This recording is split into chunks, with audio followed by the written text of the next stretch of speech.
కృష్ణా జిల్లా గుట్లవల్లేరు ఇంజనీరింగ్ కాలేజ్లో hidden camera కేసులో పోలీసుల విచారణ కొనసాగుతోంది. కెమెరాలు ఏర్పాటు చేశాడంటూ ఆరోపిస్తున్న విజయ్ వివాదానికి కేంద్ర బిందువైన విద్యార్థిని మరో ఇద్దరిని పోలీసులు విచారిస్తున్నారు.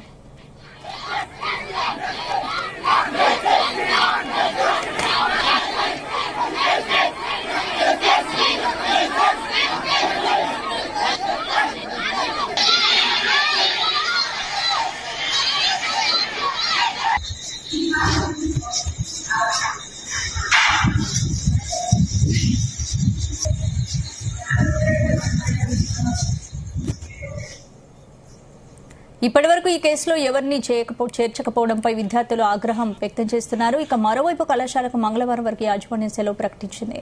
దాంతో తమ పిల్లలను తల్లిదండ్రులు తీసుకెళ్తున్నారు. అయితే సోషల్ మీడియాలో వచ్చే వార్తలు నమ్మొద్దని పోలీసులు విజ్ఞప్తి చేశారు.